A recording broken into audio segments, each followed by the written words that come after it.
Siempre recuerdo una clase de filosofía donde el profesor nos relató esta historia. En una caverna se encontraban un grupo de hombres, prisioneros de nacimiento, encadenados de forma tal que solo podían mirar hacia el fondo de la cueva. Una hoguera y figuras manipuladas por otros hombres proyectaban en esa pared todo tipo de sombras. Para los prisioneros, las sombras eran la única referencia del mundo exterior. Esas sombras eran su mundo, su realidad. Uno de los prisioneros era liberado y se le permitía ver la realidad entera fuera de la caverna. ¿Qué tanto tiempo le tomaría acostumbrarse al exterior después de toda una vida de encierro? Posiblemente su reacción sería un profundo temor a la realidad. ¿Podría entender lo que era un árbol, el mar, el sol? Asumamos que este hombre puede ver la realidad tal cual es y entender el gran engaño que era la caverna. El profesor nos explicó brevemente las interpretaciones del mito en relación al conocimiento, la ilusión, la realidad, y cómo posiblemente estemos dentro de una gran caverna que a su vez está dentro de otra. Pero no cabe duda de la necesidad de ese hombre libre de regresar y compartirle al mundo lo que había visto.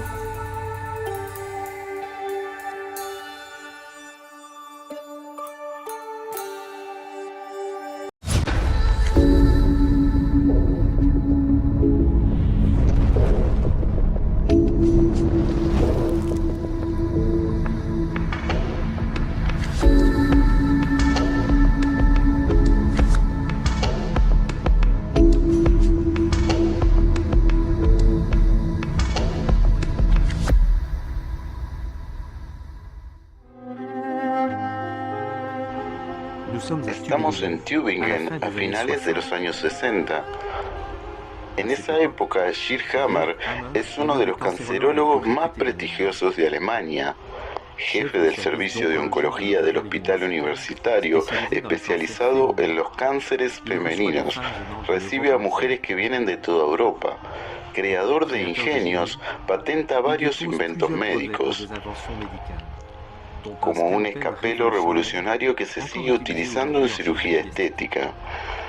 Triunfa en todo.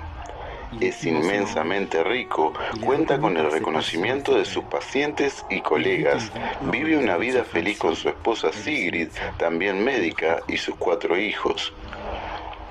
Unos 10 años más tarde, esta vida de felicidad y éxitos da un vuelco de forma brutal. Su hijo Dirk, que tenía 19 años entonces, está pasando unas vacaciones tranquilas con su hermana mayor Birgit y unos amigos. La noche del 17 al 18 de agosto de 1978, en la isla de Cavallo, frente a las costas de Córcega, resulta gravemente herido en la arteria femoral y en el estómago de un disparo del príncipe Víctor Manuel de Saboya, hijo del último rey de Italia. Víctor Manuel de Saboya es detenido inmediatamente, es puesto en prisión preventiva en una cárcel corsa en Ajaccio durante 6 semanas. A pesar de haber reconocido su culpabilidad por escrito, el príncipe italiano no será nunca condenado por su acto. Por su parte, Dirk es ingresado en urgencias clínicamente muerto. Dirk muere en los brazos de su padre el 7 de diciembre de 1978, en el hospital de Heidelberg. El doctor Sir Hammer tiene entonces 43 años. 3 meses más tarde le diagnostican a Sir un cáncer de testículos y a Sigrid un cáncer de ovario. Tras 2 operaciones quirúrgicas realizadas rápidamente, Sir retoma su trabajo. Para él, la aparición del mismo cáncer en su mujer y en él no es fruto del azar. Debe estar relacionada con la pérdida brutal de su hijo. A partir de entonces, de forma sistemática, el Dr. Hammer interroga a cada una de sus pacientes con cáncer. Se esperaba como mucho entre 30 y 40% de respuestas que relacionaran un choque emocional con la aparición de su cáncer. Qué sorpresa al constatar que todas declaran haber padecido en las semanas o meses previos un choque brutal e intenso, que las había sumido en un estado de bloqueo y estrés. Entre 1979 y 1981, Hammer recoge los testimonios de 6.500 pacientes de cáncer y enfermos. De esos testimonios y de los análisis que hace con ellos, saca conclusiones muy sorprendentes, ya que las comprueba en el 100% de los casos, algo que no había pasado nunca en medicina. Primera conclusión. El cáncer de un órgano concreto es siempre el resultado del mismo tipo de trauma. Por lo tanto, un mismo órgano siempre está relacionado con la misma sensación emocional, lo que le permite establecer una cartografía precisa de cada cáncer en relación con los choques experimentados. De este modo, observó, por ejemplo, que un cáncer del pecho izquierdo en una mujer diestra siempre está provocado por lo que denomina un conflicto de nido, relacionado con un hijo real o virtual. El cáncer de testículos o de ovarios está relacionado con un conflicto de pérdida brutal. O, por ejemplo, el cáncer de huesos siempre se produce por un conflicto grave de desvalorización. Segunda conclusión. Consigue visualizar en el escáner del cerebro la marca del estrés provocado por la experiencia traumática, y así descubre que a cada tipo de trauma le corresponde siempre la misma zona del cerebro, que siempre está relacionada con el mismo órgano. Es lo que comprueba. En los mismos ejemplos mencionados anteriormente, el conflicto de nido se manifiesta como un foco en el cerebelo derecho lateral, el conflicto de pérdida en la parte occipital del cerebro, mientras que el cáncer de huesos en la médula cerebral. De este modo, el examen preciso y minucioso de un escáner del cerebro permite al Dr. Hammer determinar con certeza qué órgano se ve afectado por un cáncer. Tercera conclusión. Esta correlación es en triada entre el trauma psíquico, la zona cerebral y el órgano afectado no solo demuestran que la enfermedad no se origina por casualidad, sino que su desarrollo está completamente dirigido por el cerebro. Partiendo de esa base, Hammer prueba con pacientes voluntarios un nuevo enfoque terapéutico. Su razonamiento es el siguiente. Si un choque brutal genera una sensación traumática, y si ese sentimiento desencadena en el cerebro un programa biológico que llamamos enfermedad, entonces si resolvemos la situación que ha generado el trauma, o si resolvemos el choque emocional relacionado con él, el cerebro debería, por lógica, ordenar y controlar la regresión de esa misma enfermedad. Es lo que observa de forma casi sistemática. De este modo, es testigo de la disolución de la necrosis o de la disgregación natural de los tumores cancerosos. En una semana sin quimioterapia, sin radioterapia y sin cirugía.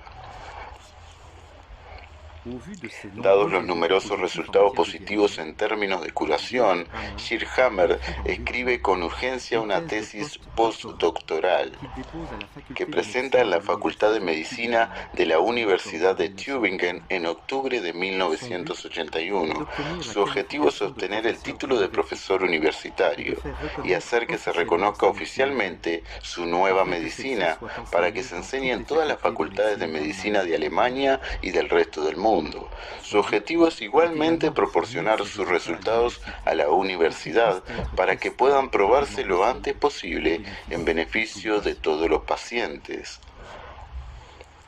En su tesis, el Dr. Hammer enuncia las 4 primeras leyes biológicas de una teoría que en total contará con 5 y que en esa época denomina la nueva medicina.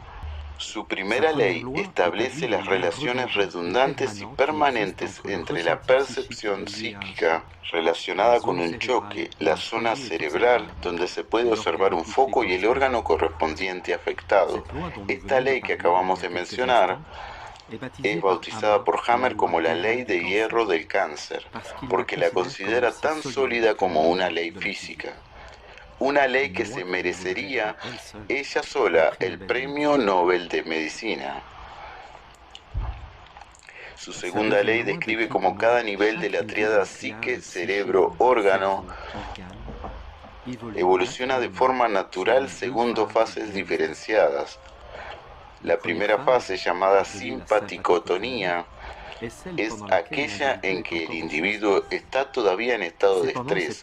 Es durante esta primera fase cuando aparece un foco de Hammer en el cerebro y se instala la enfermedad en el órgano. Por su parte, la segunda fase comienza en el mismo instante en que el individuo baja su nivel de estrés, ya sea resolviendo la situación dramática o bien curando el trauma emocional asociado. Es durante esta fase, llamada la vagotonía, cuando el foco de Hammer del cerebro se llena de líquido glial y los procesos naturales de reparación se manifiestan en el órgano afectado. Intrigado por el hecho de que un cáncer de estómago o de hígado no evolucionen en absoluto de la misma forma que un cáncer de huesos o de piel, Hammer comprende que esas diferencias dependen únicamente del origen embrionario del órgano afectado. Es lo que enuncia en su tercer ley, merecedora igualmente de otro premio Nobel. A partir de ahí clasifica los cánceres y enfermedades en función de si el órgano afectado proviene del endodermo, del mesodermo antiguo, del mesodermo nuevo o del ectodermo, gracias a lo cual lo que parecía confuso, complicado e ilógico en sus manifestaciones fisiológicas resulta de golpe de una sencillez luminosa y coherente.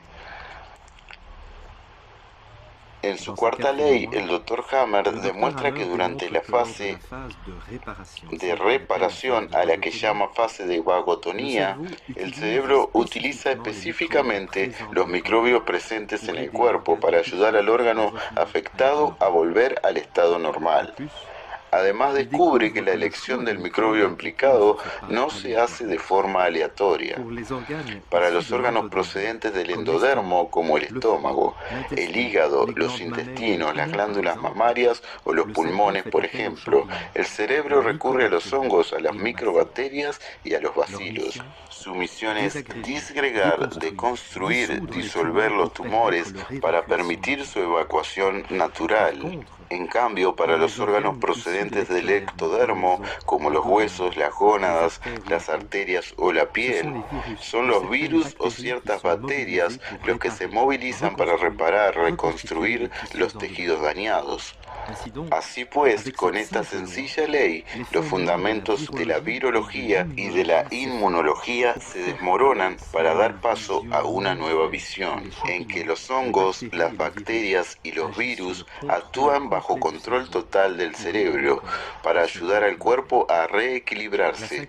La quinta ley la enuncia unos años más tarde. La bautiza ley de la quinta esencia, puesto que es la que le da sentido profundo a esos procesos de la vida que llamamos enfermedades. Según esta ley, con diferencia la más audaz de todas, la enfermedad es un programa pertinente de la naturaleza que aporta una respuesta urgente a una situación en que la supervivencia biológica está en juego. Dicho de otro modo, según el Dr. Hammer, en un órgano determinado, una célula cancerosa cumple exactamente la misma función que una célula normal, pero muy eficazmente. Una vez fuera de peligro, el organismo ya no necesita ese modo de funcionamiento acelerado. El cerebro pone fin a la primera fase del programa y pasa a la segunda fase, la de la vuelta a la normalidad, en la que el tumor que se había vuelto inútil se disuelve, se necrosa o se enquista de forma natural, según unos procesos previsibles y observables.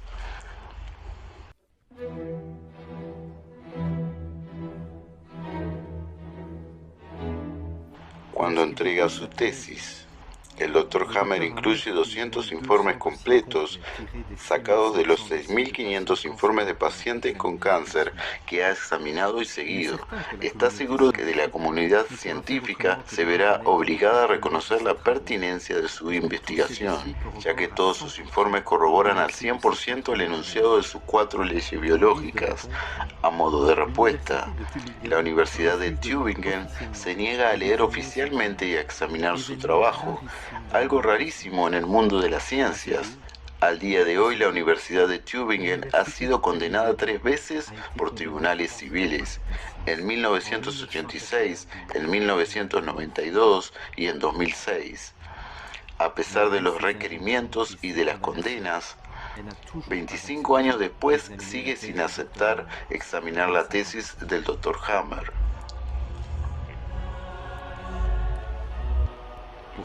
Sin embargo, en 1992, a petición de un abogado de Hammer, el Colegio de Médicos se ve obligado a comprobar la tasa de supervivencia de los 6.500 pacientes tratados por Hammer con su original método. Como los informes han sido inspeccionados, les es fácil rastrear a todas esas personas. El resultado es pasmoso.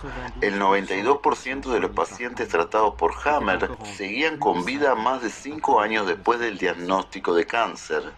La tasa oficial de la medicina oficialista apenas alcanza el 30% de supervivencia pasados 5 años. Desde 1981 las teorías de la nueva medicina han sido comprobadas al 100% por grupos de médicos y cancerólogos independientes en 28 ocasiones en varios países europeos. La salud está prohibida, nos imponen la enfermedad. En diciembre de 1988, por ejemplo, en Viena, Austria, el Papa de la Cancerología austríaca, el Dr. Birkmayer, reúne otros 3 médicos en torno al Dr. Hammer y comprueba la ley de hierro del cáncer en el 100% de los casos de 7 pacientes que el padre de la nueva medicina no conocía. En mayo de 1990, en Namur, Bélgica, unos 40 médicos y profesionales de la salud comprueban la veracidad de la nueva medicina sobre el conjunto de los pacientes presentados a Hammer. En junio de 1992, en el seno de la Facultad de Medicina de Düsseldorf, en Alemania, el Dr. Stermann preside una conferencia médica durante la cual se examinan 24 casos, teniendo cada uno de ellos 4 o 5 enfermedades.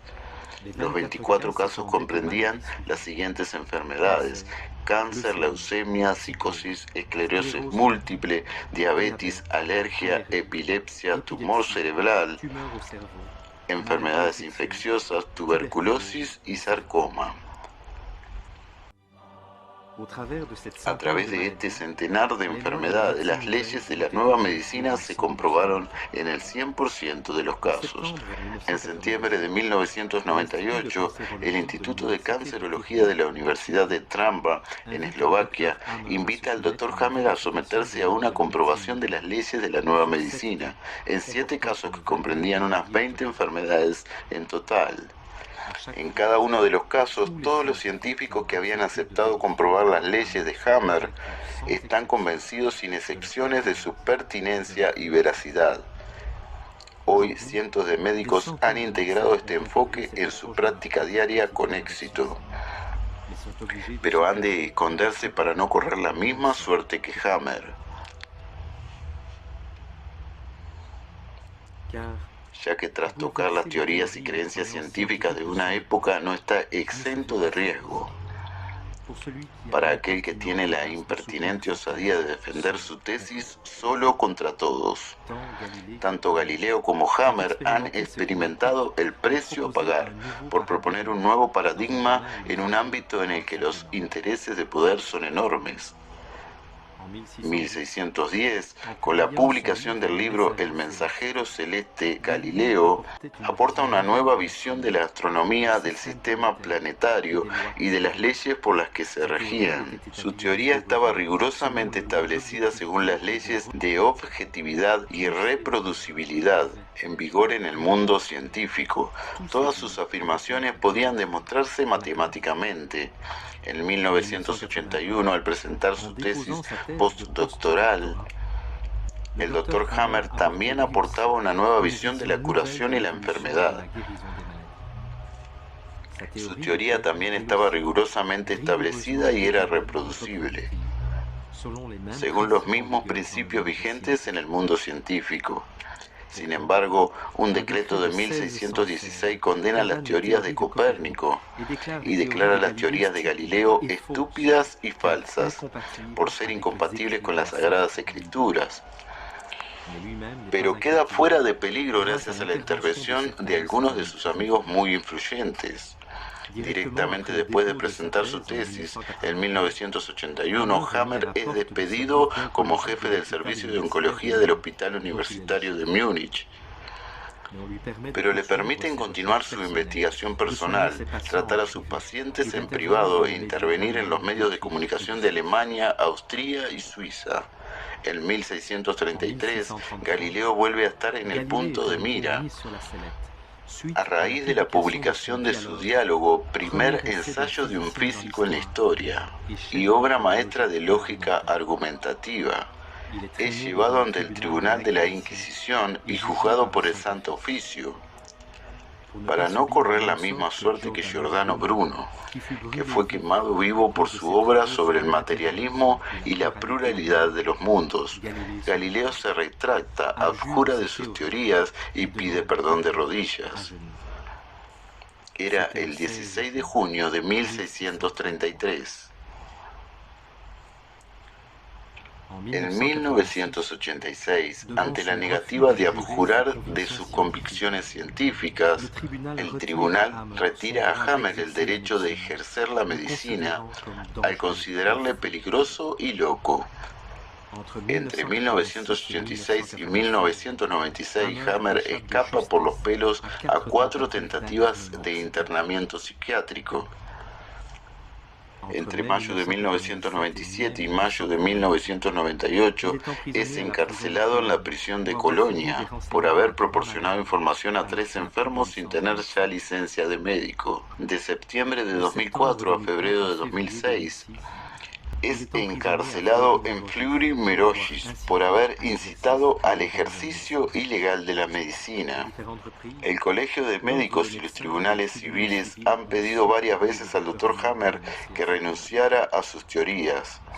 A diferencia de Galileo, él nunca ha aceptado arrodillarse.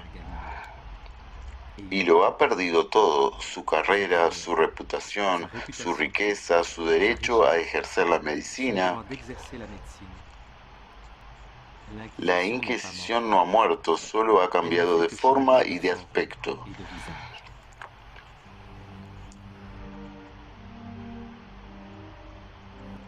Galileo acabará los últimos 9 años de su vida ciego y recluido en una residencia vigilada en la región de Florencia. Tras haberse refugiado en el sur de España hasta marzo de 2007, el Dr. Hammer se ha visto obligado a huir de nuevo a un lugar mantenido en secreto lejos de Europa. De todas formas, hace mucho tiempo que tiene prohibido poner los pies en Francia o Alemania, o dar conferencias públicas. ¿Cuánto tiempo habrá que esperar para que el mundo científico reconozca su error en relación a los descubrimientos del Dr. Hammer? ¿Y por qué habría de tener yo ese conocimiento y él, la señora de al lado o ese señor, él tiene que morir? ¿Y por qué él tiene que tragar químicos hasta ponerse enfermo o incluso morir? No es normal. Esa es la razón por la que estoy aquí personalmente. Tanto en el caso Galileo como en el caso Hammer, podemos preguntarnos por qué no es posible un verdadero debate científico. En el siglo XVII, la motivación del Santo Oficio era mantener la Biblia como único medio de conocimiento. Había que mantener ante todo a los cristianos en un estado de ignorancia para favorecer la superstición y la sumisión a una ley divina, superior a todas las leyes científicas. Copérnico, Kepler y Galileo forman parte de ese movimiento llamado Renacimiento y que quería volver a poner al hombre en el centro del universo en lugar de Dios, al relegar a la Tierra al simple estatus de planeta en órbita alrededor del Sol. Relegaban al mismo tiempo el planeta creado y elegido por Dios a la periferia del mundo. Por razones ideológicas y de poder, esta posición era inaceptable para la Iglesia. 5 leyes biológicas naturales y ninguna excepción. En el siglo XX, ¿cuál podía ser la motivación de los científicos para negarse a examinar las investigaciones que podrían salvar millones de vidas cada año? ¿Serán las presiones del lobby médico farmacéutico al que no le interesa en absoluto que el cáncer se cure tan fácilmente y sin costes financieros ni biológicos excesivos? ¿Es verdad que cada paciente de cáncer le reporta al sistema de media $180.000? ¿O será simplemente el miedo a perder el poder al ver a los pacientes volver a responsabilizarse de su propio proceso de curación, aprendiendo a resolver los conflictos que provocaron su cáncer? El pecado de Galileo fue haber vuelto a poner al hombre en el centro del mundo. El pecado de Hammer es haber vuelto a poner al hombre en el centro de su curación. En los dos casos, no es bueno devolverle el poder al individuo en detrimento del de las instituciones, sean las que sean, en la ciencia como en otros ámbitos en los que está en juego el poder. No es bueno ser el único en tener razón contra todos. Al día de hoy, solo en Alemania cada día mueren 1.500 personas afectadas por cáncer, sin que se les proponga una alternativa real al sufrimiento moral y físico que padecen. Así es como normalmente se comporta frente a ciertos descubrimientos que abren nuevas vías de reflexión nuestra dogmática ciencia actual.